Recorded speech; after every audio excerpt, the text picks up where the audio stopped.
はいどうも。今年も京都にピンク色の悪魔こと絶景の桜シーズンが到来。でも美しいものにはトゲならぬ混雑と出費がつきものです。今回は嵐山から東山、そしてラストの東寺まで強行軍、各所の歴史豆知識とともに私のリアルな失敗と妥協の記録をお届けします。嵐山では有料車両の罠にはまりかけ、東山では人混みに酔い、そして最後に向かった当時では衝撃の結末が待っていました。笑いあり、教養あり、そして涙の節約術あり、波乱万丈の京都桜ツアー、いよいよスタートです。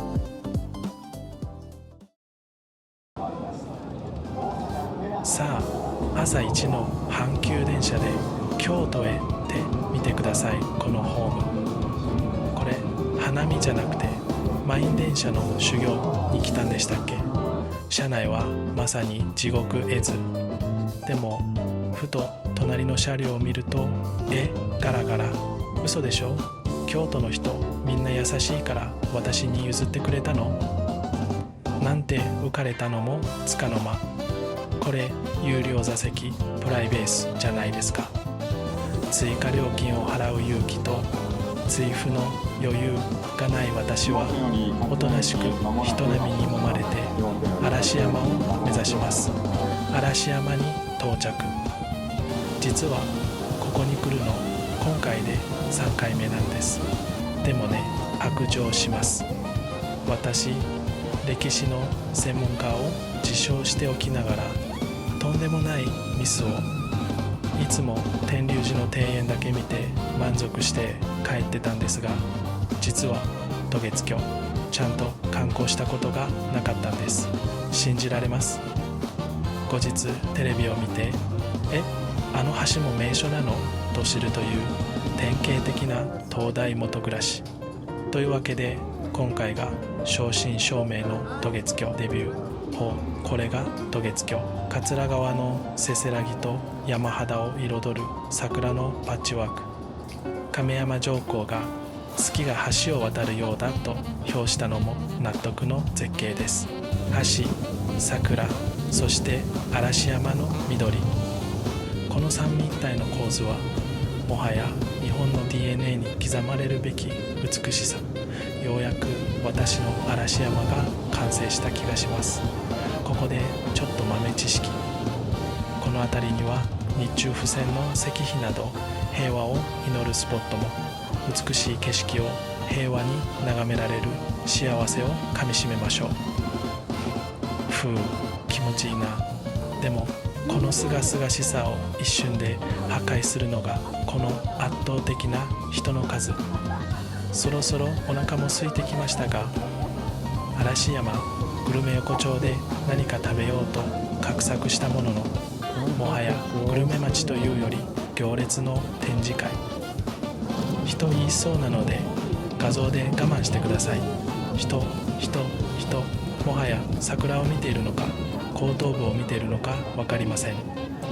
限界を感じたので早々に嵐山脱出を敢行します。移動に使うのは京都の誇り嵐電。この路面電車のとことこを知る感じたまらないですよね。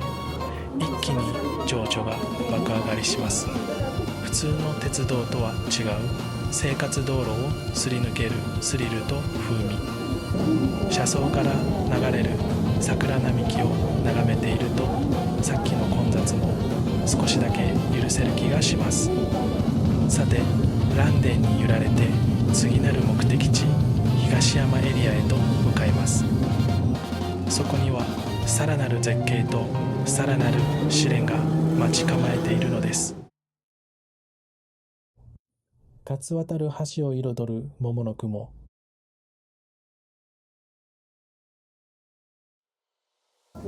さあ、嵐電に乗って渦政天神川駅へ。ここから東山を目指しますが、京都地下鉄初見殺しすぎませんか。東西線は六地蔵域と琵琶湖大津域の2種類。東山は共通区間だからどっちでも良いはずなんですが、自分の現在地が路線図のどこか分からず、ホームを右往左往、その間に目の前で一本行っちゃいました。悲しい。ようやく一番右側に現在地を発見。でも待って、渦政店下変わって京都の西にあるはずなのに、なぜ図の右端に。この5分ロスのせいで後の痛恨のミスとつながった。東山駅に到着。地上へ出るとまずは平安神宮の巨大な大鳥居がお出迎え。いつ見てもでかい、そして赤い。何やら賑やかな音楽が、京都桜よさこいが開催されていますね。ダウンジャケット姿の熱いパフォーマンス、じっくり見たいのは山々ですが、地下鉄の5分ロスが響いています。ここは心を鬼にしてする。ごめんねダンサー諸君。でも見てください、この青空に映える大鳥居と桜。これだけで京都に来た間がパーセント120チャージされます。あそこに私と同じ DJI ポケットさんを構える外国の方を発見。目があって思わずどうしようと軽く会釈。言葉はなくてもガジェット愛と撮影の苦労は国境を越えるんです。続いてやってきたのは少蓮院。実は私ここには並々ならぬ期待を持ってやってきたんです。中国の偉大な詩人李白、彼の別名は少蓮孤児ということは、ここには国ゆかりがあるんじゃねと意気揚々と調査しましたが、結論全く関係ありませんでした。私の知識が空回りした瞬間です。恥ずかしい。でも関係なくてもこの美しさ、静寂の中に咲く桜が知的な勘違いをした私を優しく癒してくれます。お次は浄土宗の総本山知恩院。こことにかく門も建物も全部がでかい。巨人の国に迷い込んだ気分です。靴を脱いで本堂へ上がります。木の床のひんやりした感触が歩き疲れた足に心地いい。歴史の重みが足裏から伝わります。有料エリアにはいりませんが、無料で見られる範囲だけでも10分過ぎる威厳。徳川家康氏ゆかりの寺院としての誇りを感じますね。やってきました。京都屈指の桜名所丸山公園。人の大洪水。でもそれ以上に桜が圧倒的に綺麗。ここで面白い発見。外国人観光客はみんな浴衣を着ているのに、日本人はみんな洋服。どっちが観光客かわからなくなってきます。見てください、この屋台の活気。関東ではあまり見かけない不思議な食べ物を発見しました。その名もタコせん。巨大なせんべいにマヨネーズとソースを塗り、揚げ玉とたこ焼きを挟むという暴挙。若者に大人気ですが、これ食べるの難易度高くない？パリッとしたせんべいととろっとしたたこ焼き、新感覚の食感に感動。歩きだめの背徳感が美味しさを倍増させます。丸山公園のすぐ隣、八坂神社へ。一部の建物はリフォーム中でしたが、あの鮮やかな橙色は健在です。ここでもしっかり桜をキャッチ。神社の朱色と桜の薄ピンク、この組み合わせは京都最強のカラーリングですね。朱色の社殿と桜に包まれて聞こえてきたのは、なんと古法記の調べ。日本の風景に響く大陸の優雅な音色。この綿折衷な風流さが歩き疲れた心にすっと染み渡ります。贅沢な時間だな。さて、正直に言います。もう足が棒です。一歩も歩きたくない。でも次の目的地当時へ行かねばなりません。今日の春、丸山囲む花の宴。本日ラストを飾るのは泣く子も黙る世界遺産当時。五重塔と桜のコラボを取るためにボロボロの足を引きずってやってきました。時刻は15時40分。よし、まだ明るい島にあったと思ったその瞬間、私の目に飛び込んできたのは残酷な看板でした。共通配管券の販売は15時30分まで。はい、今何分？時40分。わずか10分の差でお得なチケットを拒絶されました。個別で払えば入れますが、これが結構いいお値段。朝からの移動と人混みで私の体力ゲージも財布のやる気もすでにゼロよ。夜のライトアップまで待てばという声が聞こえそうですが、残念ながら今回はライトアップの画像もありません。だってもう限界なんだもん。ここで専門家としての高度な判断をもとします。中に入らず外から撮る。これぞ究極の節約術であり、疲れ果てた大人に残された唯一の道。見てください。塀の外からでもこの迫力。日本最大の高さを誇る木造塔五重塔が桜の向こうにそびえ立っています。外からでも十分美しいじゃないか。当時は弘法大師空海が託された真言密教の根本道場。歴史の重みは塀の外からでもビンビンに伝わってきます。聞こえますとも空海さんの声が。無理していらんでもええんやで。10分遅れたのも何かの縁や。そうですよね、大師様。無理は禁物。これが大人の京都観光です。これで配管料を浮かしたと思えば足の痛みも少しは和らぐかな。さて、気を取り直して国宝大師堂、通称御影堂へ向かいましょう。ここは弘法大師空海がかつて住んでいたまさに聖域です。見てください、この威厳ある佇まい。そしてその傍らに寄り添うように咲く桜。これぞ日本の精神性が凝縮された景色です。屋根の重厚なラインと風に揺れる桜の花びら。中に入れなくてもこの空気に触れられるだけで来た価値がありました。陽光桜。高さ13メートル、東北生まれのこの桜は当時の新しいシンボルとしても有名です。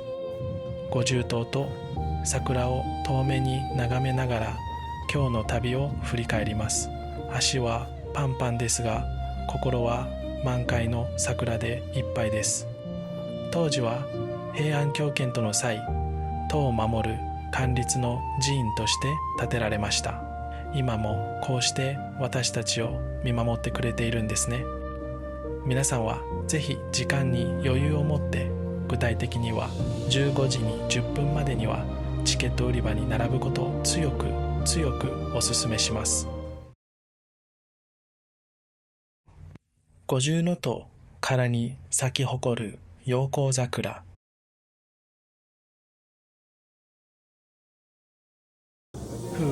お疲れ様でした。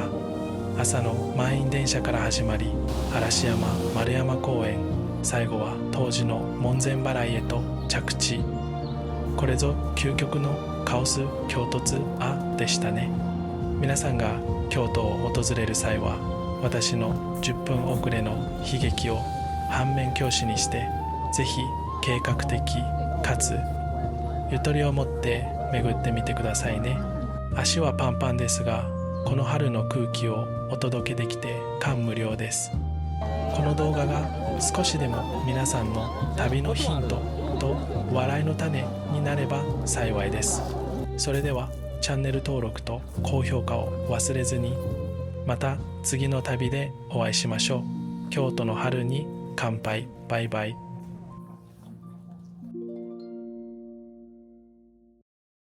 こでちょっと休憩。腹が減っては線はできぬということでやってきたのは喫茶軽食兼六さん。お目当てはこの肉厚なハンバーグ。昔ながらの喫茶店の味、これが疲れた体に染み渡るんです。溢れ出す肉汁。おしゃれなカフェも良いですが、やっぱり京都の底力はこういう名店にありますね。ソースの香ばしさが食欲を爆発させます。付け合わせのスパゲティもこれぞ正解という味。まさにハンバーグ界の剣閣寺と言いたくなるほどの完成度。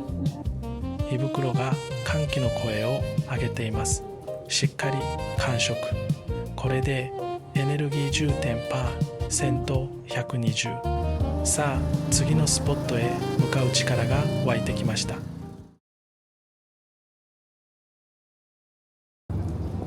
歩いているとふと京都写真美術館を見つけました。平安神宮のすぐ近く、アートな香りが漂う白川沿いの素敵なギャラリーです。ここでは常にさまざまな写真展示会が開かれていて、訪れるたびに新しい感性に出会えます。プロからアマチュアまで表現の幅が本当に広い。しかもなんと基本入場無料で楽しめる展示が多いんです。財布の紐を締めたい旅人の私にとってまさに砂漠のオアシス。写真好きなら寄って損はありません。人混みに疲れたらここで静かに作品と向き合う、そんな贅沢な寄り道いかがでしょうか。最後に立ち寄ったのは京都駅裏のイオンモール。なんとここで台湾祭りが開催されていました。京都にいるはずなのに一瞬で台北の夜市にタイムスリップ。堤東の赤が昼間の神社とはまた違うエキゾチックな雰囲気。並んでいるのは本格的な台湾グルメ。ダージパイの香ばしい匂いが漂ってきて、またお腹が空きそうです。過去の台北旅の動画もチェックしてくださいね。桜を見て神社を巡って最後は台湾。今日の私の移動距離と情報量、ちょっとした海外旅行並みかもしれません。京都の伝統とアジアの熱気、このカオスな感じも現代の京都観光の面白さですよね。これにて本日の全行程終了。いやよく歩きました。皆さんも素敵な京都の春を楽しんでくださいね。それでは